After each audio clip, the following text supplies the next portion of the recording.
Hello मेरे प्यारे बच्चों, I am Ravi Kumar and faculty of English from Abhinav classes Maharajganj. मेरे बच्चों, कुछ टेक्निकल प्रॉब्लम आने के चलते 2-4 दिनों से मैं आप सबके लिए वीडियो नहीं डाल पा रहा था, लेकिन आज आपकी जो टेक्निकल जो समस्या है वो टेक्निकल समस्या ख़त्म हो गई है।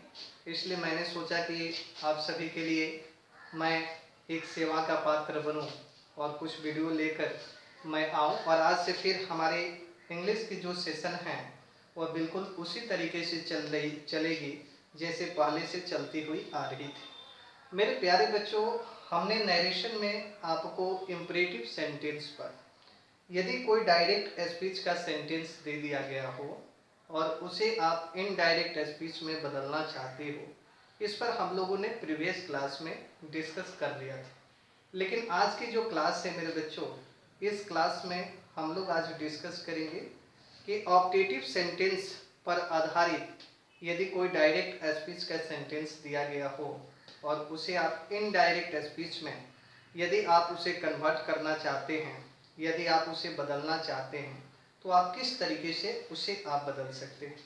तो मेरे प्यारे बच्चों, ऑप्टेटिव सेंटेंस की जहाँ तक हम बात करते हैं तो सबसे पहले हम ऑप्टेटिव सेंटेंस के बारे में जान लें कि ऑप्टेटिव सेंटेंस क्या होता है, और उसके बाद हम लोग उस तमाम नियम को पढ़ेंगे जिस नियम के माध्यम से यदि कोई डायरेक्ट स्पीच का सेंटेंस दे दिया गया हो और उसे इनडायरेक्ट स्पीच में बदलना हो तो हम काफ़ी आसानी तरीके से हम उसे इनडायरेक्ट स्पीच में हम उसे बदल सकते हैं। मेरे प्यारे बच्चों, ऑप्टेटिव सेंटेंस की जो बात करते हैं, किसी बच्चे ने आपसे पूछ लिया कि sir ji please tell me about optative sentence, आप मुझे ऑप्टेटिव सेंटेंस के बारे में आप मुझे बताइए।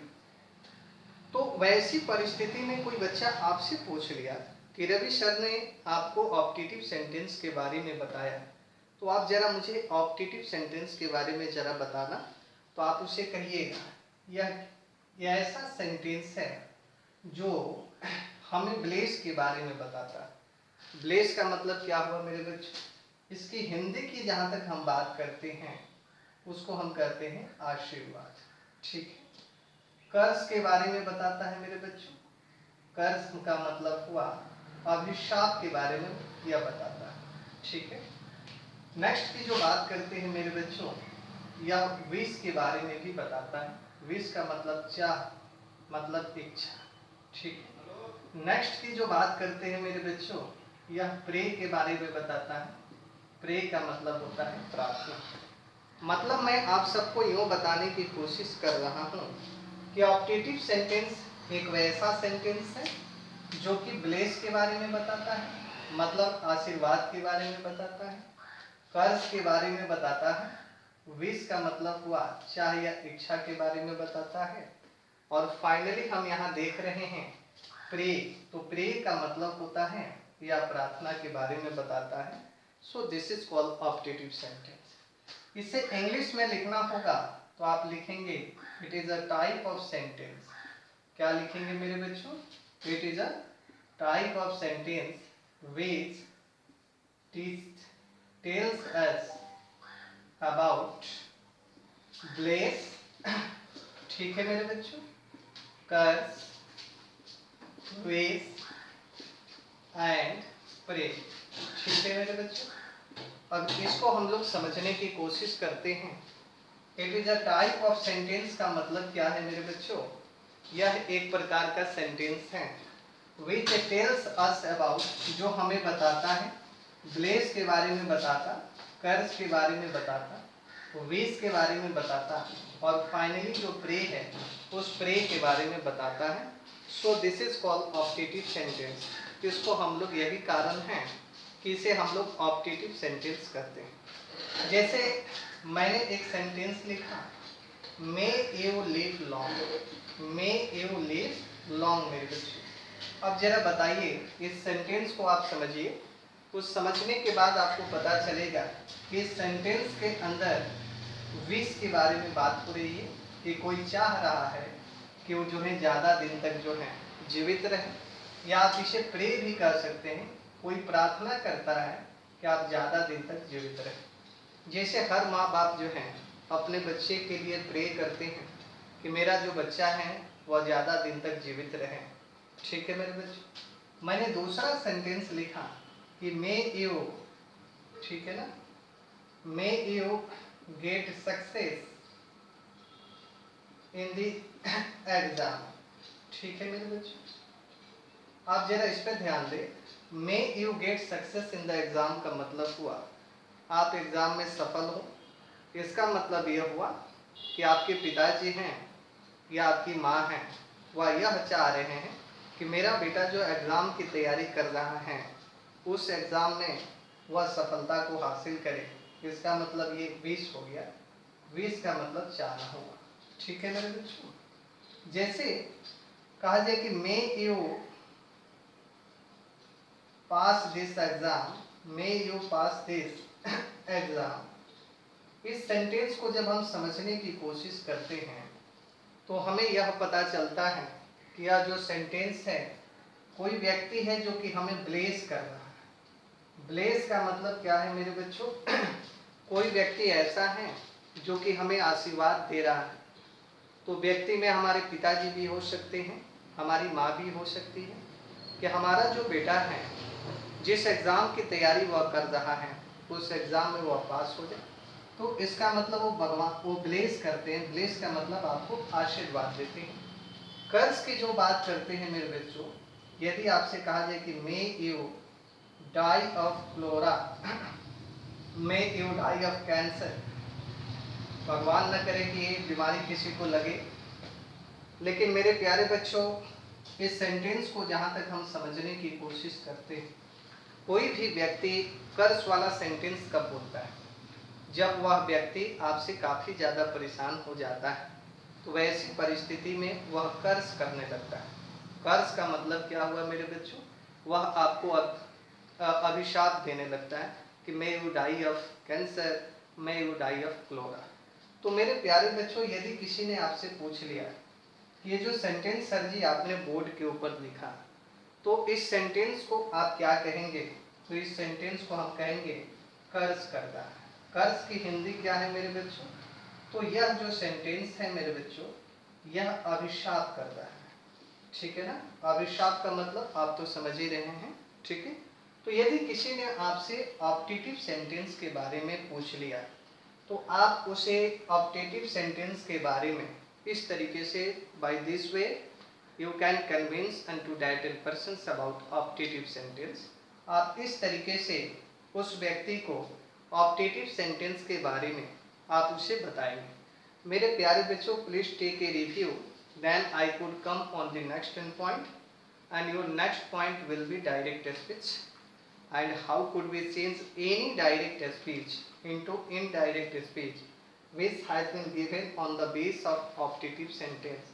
यदि कोई डायरेक्ट स्पीच का सेंटेंस है और वो ऑप्टेटिव सेंटेंस पर दे दिया गया है आधारित, उसे आप इनडायरेक्ट स्पीच में बदलना चाहते हैं, तो आप किस तरीके से उसे आप इनडायरेक्ट स्पीच में आप उसे बदलेंगे?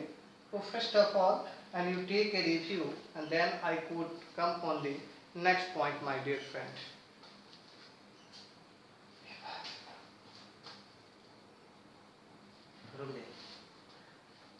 आइए मेरे बच्चों,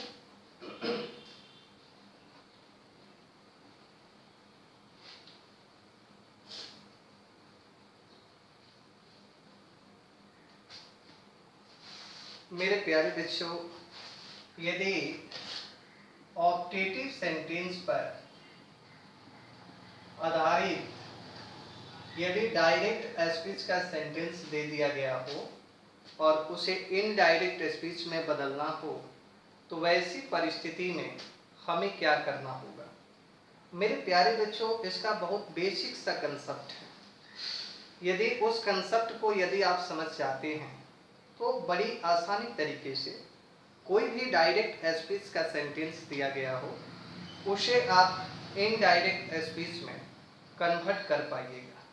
जैसे सबसे पहले हम एक सेंटेंस को लिख देते हैं और उस सेंटेंस के माध्यम से हम एक डायरेक्ट स्पीच का जो सेंटेंस है उसको हम इनडायरेक्ट स्पीच में हम लोग बदलने की कोशिश करेंगे और आई थिंक इसी सेंटेंस के माध्यम से आपको यह पता चल जाएगा कि कोई भी डायरेक्ट स्पीच का सेंटेंस हो और वह ऑप्टेटिव सेंटेंस पर आधारित यदि दे दिया गया हो तो उसे इनडायरेक्ट स्पीच में हम कैसे बदल सकते हैं।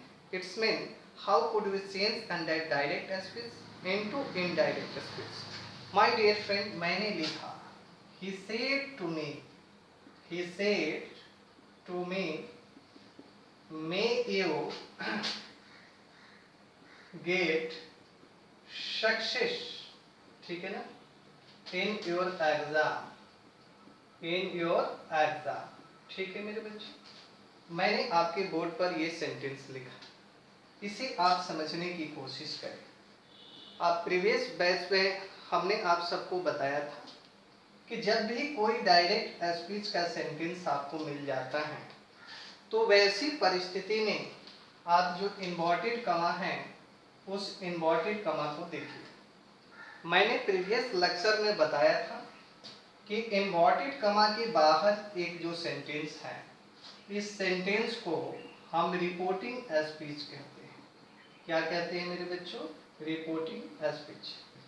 मैंने प्रीवियस क्लास में आपको ये भी बताया था कि इन्वर्टेड कमा के अंदर भी एक सेंटेंस है, इस सेंटेंस को हम लोग रिपोर्टेड स्पीच कहते हैं। क्या कहते हैं मेरे बच्चों? रिपोर्टेड स्पीच कहते हैं, ठीक है। लेकिन सवाल यह है कि यह जो सेंटेंस आपका दिया गया है ऑप्टेटिव दिया गया है और इसको यदि आपको इनडायरेक्ट स्पीच में कन्वर्ट करना हो, मतलब बदलना हो, तो आप इसे कैसे बदलेंगे?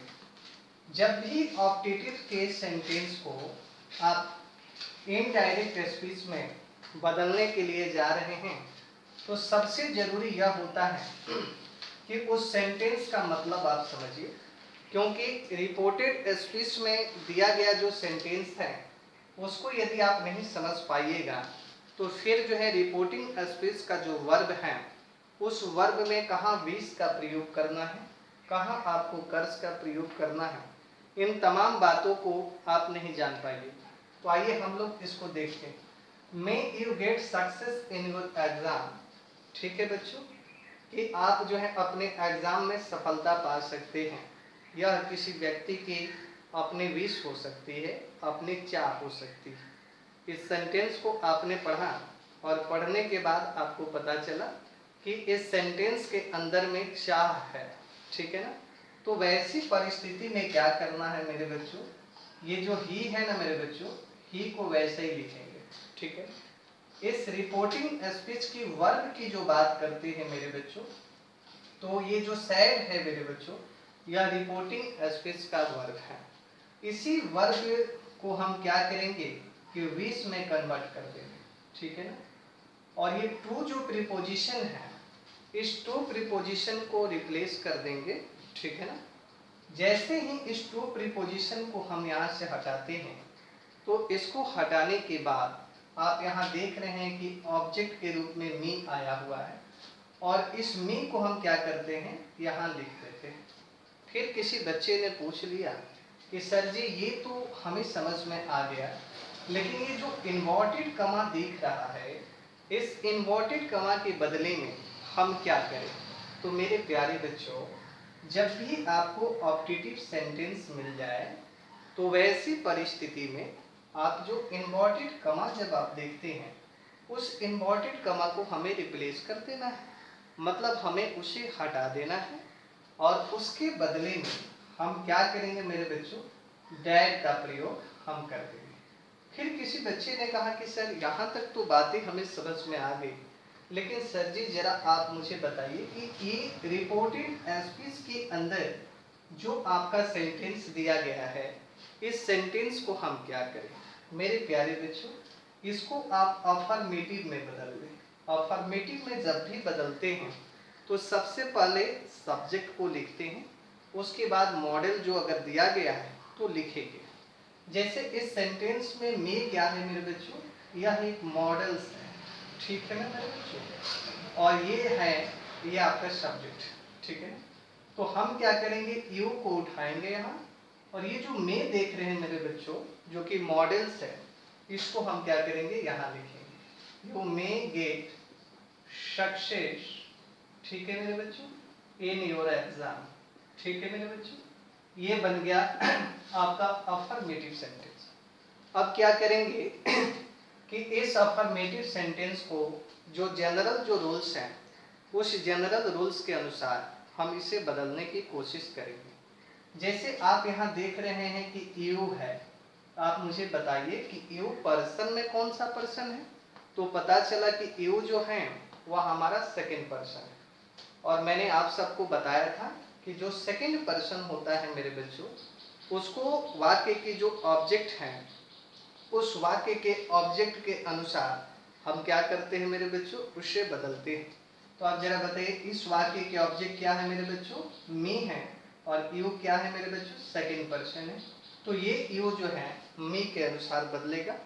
और आप यहाँ देख रहे हैं मेरे बच्चों कि यू जो है ऑब्जेक्टिव केस में दिया गया है, यू जो है नॉमिनेटिव केस में दिया गया है, लेकिन मी जो है आपका ऑब्जेक्टिव केस में दिया गया है। इसलिए मी का नॉमिनेटिव केस क्या होगा, आई। चूंकि मे की जो बात करते हैं ये पास्ट में है, इसलिए मे को क्या करेंगे, माइट में बदल देंगे, और बाकी जो चीजें हैं उसको वैसे ही हम लिख देंगे, ठीक है ना, in your exam, in your exam मेरे बच्चों। पहला वाला जो सेंटेंस था मेरे बच्चों वो आपका डायरेक्ट स्पीच का सेंटेंस था, लेकिन दूसरा वाला जो सेंटेंस है वह आपका इनडायरेक्ट स्पीच का सेंटेंस है मेरे बच्चों। एक और सेंटेंस पे हम लोग प्रैक्टिस करते हैं मेरे बच्चों। मैंने कहा कि दे, ठीक है ना, they said to me may you live long, ठीक है मेरे बच्चों। कुछ नहीं करना है, सेम प्रोसेस आपको अप्लाई करना है। आप देख लीजिए कि ये इन्वर्टेड कमा है और इस इन्वर्टेड कमा के बाहर एक सेंटेंस दिया गया है, और आप अच्छी तरीके से परिचित हैं कि इस सेंटेंस को हम लोग रिपोर्टिंग स्पीच करते हैं। इन्वर्टेड कमा के अंदर भी एक सेंटेंस दिया गया है, और आप अच्छी तरीके से परिचित हैं कि इस सेंटेंस को हम रिपोर्टेड स्पीच करते हैं, ठीक है। सेंटेंस को समझिए कि मे यू लिव लॉन्ग, यदि कोई कहता है कि अधिक दिन तक आप जीवित रहो, इसका मतलब यह हुआ कि वो भगवान से क्या करता है, वो प्रार्थना करता है कि आप अधिक दिन तक जो है आप जीवित रहो, ठीक है ना मेरे बच्चों। तो क्या करेंगे कि दे है तो हम दे लिखेंगे, ठीक है ना, और मे यू लिव लॉन्ग वह भगवान से प्रार्थना करता है। ये जो सैड है इसके बदले में क्या करेंगे, प्रेड लिखेंगे, और ये टू है, ठीक है ना, इस टू को यहाँ से हटा देंगे और ये बच गया मे दैट। इसको आप सीधा कर ले सेंटेंस को, तो इसको सीधा करने को पता चला कि ये हो जाएगा you may live long, you may live long, ठीक है ना। तो मेरे प्यारे बच्चों, यहाँ आप देख रहे हैं कि यू जो है आपका सेकंड पर्सन है, और मैंने आपको बताया था कि जो सेकंड पर्सन होता है उस सेकंड पर्सन को रिपोर्टिंग स्पीच के ऑब्जेक्ट के अनुसार बदलते हैं। आप जरा बताइए, इस वाक्य की ऑब्जेक्ट कौन है मेरे बच्चों, मी है, और यहाँ आप देख रहे हैं कि जो यू है वो नॉमिनेटिव केस में दिया गया है, ठीक है ना।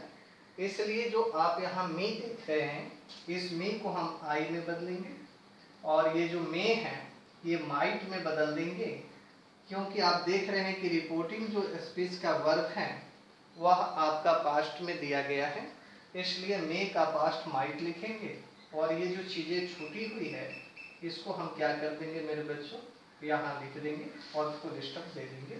ये बन गया मेरे बच्चों इनडायरेक्ट स्पीच। एक और सेंटेंस लेते हैं, जैसे my teacher said to me, ठीक है ना, मे यू, ठीक है, डाई ऑफ कैंसर। मेरे प्यारे बच्चों, कुछ नहीं करना है, सेम प्रोसेस को यहाँ लागू करना है। आपने देखा कि यहाँ इन्वर्टेड कमा दिया गया है, और इस इन्वर्टेड कमा के बाहर एक सेंटेंस दे दिया गया है। थोड़ी दूर आगे बढ़ते हैं तो देखते हैं कि इन्वर्टेड कमा है, और इस इन्वर्टेड कमा के अंदर फिर एक सेंटेंस दे दिया गया है। तो इस सेंटेंस के अर्थ को हम समझते हैं कि may you die of cancer. जैसे हमने इस सेंटेंस को समझा तो हमें पता चला कि कोई व्यक्ति है जो कि हमें बता रहा है कि आप कैंसर से मर जाओ, है ना। तो इसका मतलब यह हुआ कि सामने वाले व्यक्ति को आपने इतना परेशान कर दिया कि सामने वाला व्यक्ति अभिशाप करने पर मजबूर हो गया। और अभिशाप की जो बात करते हैं तो उसके लिए हमने आपको लिखा कि अभिशाप के लिए कर्ज का प्रयोग करेंगे। तो माई टीचर है तो माई टीचर ही लिखेंगे मेरे बच्चों, और जो शेड है मेरे बच्चों उसको कर्ज में बदलेंगे। ठीक है, ये टू प्रीपोजिशन जो देख रहे हैं इस टू प्रीपोजिशन को यहाँ से रिप्लेस कर देंगे। तो यहाँ बच जाता है मेरे बच्चों में, इस में को यहाँ लिख देंगे। ठीक है, आगे बढ़ते हैं तो देखते हैं कि इन्वर्टेड कमा है, और मैंने आपको बताया कि इन्वर्टेड कमा के बदले में हम क्या करेंगे, डैट का प्रयोग करेंगे। तो यहाँ हम क्या करेंगे, डैट लिखेंगे। ठीक है, ये सेंटेंस जो है ऑप्टेटिव सेंटेंस है, लेकिन इसको हमें अफर्मेटिव का हमें रूल में बदलना है। तो जब आप इसे अफर्मेटिव में बदलिएगा तो होगा you may die of cancer, die of cancer. ठीक है मेरे बच्चों, अब इस सेंटेंस को हमें जनरल रूल्स के अनुसार क्या करना है मेरे बच्चों, इसे हमें कन्वर्ट कर देना है, इसे हमें बदल देना है। आपने यहाँ देखा मेरे बच्चों कि यू दिया गया है, और यू चूंकि नॉमिनेटिव केस में है इसलिए उसे हम ऑब्जेक्ट के अनुसार बदलेंगे। लेकिन इस मे को हमें नॉमिनेटिव केस देना बहुत जरूरी होता है, क्योंकि यू नॉमिनेटिव केस में है इसलिए इसको हम आई लिखेंगे, और मे को हम क्या लिखेंगे मेरे बच्चों, माइट और डाई ऑफ कैंसर। ठीक है मेरे बच्चों, ये बन गया आपका इनडायरेक्ट स्पीच। ठीक है मेरे बच्चों, यदि रूल्स की बात करते हैं तो रूल आपका क्या हो जाएगा मेरे बच्चों, सबसे पहले वाक्य के अर्थ को समझते हुए रिपोर्टिंग जो स्पीच है, ठीक है ना मेरे बच्चों, उस रिपोर्टिंग स्पीच को हम क्या करेंगे मेरे बच्चों, ब्लेस में बदल देंगे। ठीक है ना, कर्ष में बदलेंगे, ओके, प्रे में बदल देंगे मेरे बच्चों, और विश में बदल देंगे। ठीक है मेरे बच्चों, ये काम करना है। ठीक है, दूसरी बात आपको बता दें कि इन्वर्टेड कॉमा के बदले में, इन्वर्टेड कॉमा के बदले में हमें क्या करना है, डैट का प्रयोग करना है। किसका प्रयोग करना है मेरे बच्चों, डैट का प्रयोग करना है। ठीक है, और नेक्स्ट जो है ऑप्टेटिव जो सेंटेंस आपका दिया गया है मेरे बच्चों उसको आप असर्टिव में बदल देंगे। ठीक है ना, और उसके बाद जनरल जो रूल्स है जो कि हमने आपको बताया था उस जनरल रूल्स के अनुसार हम उस डायरेक्ट जो स्पीच है उस डायरेक्ट स्पीच के सेंटेंस को हम इनडायरेक्ट स्पीच में क्या करेंगे मेरे बच्चों, उसे हम कन्वर्ट कर देंगे, मतलब उसे हम बदल देंगे। फिर से मैं रिपीट कर दूं, यदि कोई आपसे पूछता है तो रिपोर्टिंग स्पीच का जो वर्ब है उस वर्ब को देखते हुए उसको ब्लेस में बदलेंगे, कर्स में बदलेंगे, प्रे या विश में कन्वर्ट कर देंगे। इन्वर्टेड जो कमा आपका दिया गया है उस इन्वर्टेड कमा के बदले में हम क्या करेंगे मेरे बच्चों कि डैट का प्रयोग करेंगे, और फाइनली जो सेंटेंस आपको मिलेगा रिपोर्टेड स्पीच के अंदर वह ऑप्टेटिव सेंटेंस में मिलेगा। तो वैसी परिस्थिति में हम क्या करेंगे कि ऑप्टेटिव जो सेंटेंस है उस ऑप्टेटिव सेंटेंस को हम असर्टिव सेंटेंस में कन्वर्ट कर देंगे, और बाकी जो जनरल जो रूल्स हैं मेरे बच्चों उस जनरल रूल्स के अनुसार हम क्या करेंगे कि बाकी जो भी चीज़ें आपको दिख रही है उसके अनुसार हम उसे कन्वर्ट कर देंगे, हम उसे बदल देंगे। और मेरे ख्याल से मेरे बच्चों ये आपके लिए बेस्ट रूल्स हैं। इससे बाहर आपके एग्ज़ाम में भी क्वेश्चन नहीं पूछे जाएंगे। आपके एग्ज़ाम का जो क्वेश्चन होगा इसी बेस पर आपसे क्वेश्चन पूछे जाएंगे। मेरे प्यारे बच्चों आज के लिए इतना ही, ठीक है, क्योंकि गर्मी बहुत ज़्यादा है मेरे बच्चों, और चूँकि हम लोग मिड टाइम में जो है वीडियो शूट कर रहे हैं। आई थिंक मेरे प्यारे बच्चों आप सभी को ये वीडियो काफ़ी अच्छा लगा होगा। अगर मेरे प्यारे बच्चों यदि ये वीडियो आपको अच्छा लगे तो आप लाइक ज़रूर करें, शेयर ज़रूर करें और सब्सक्राइब करने की जो बातें करते हैं तो मेरे इस वीडियो को आप सब्सक्राइब ही तुरंत ही करें, ताकि मेरी जो ऑक्सीजन है वह समय समय पर मुझे मिलती रहे और उसके माध्यम से मैं तमाम जो वीडियो हैं आप सभी के सामने प्रस्तुत मैं करते रहूं और नए नए वीडियो के साथ मैं आप सबके साथ जुड़ता रहूं। आज के लिए इतना ही। थैंक यू वेरी मच मेरे बच्चों।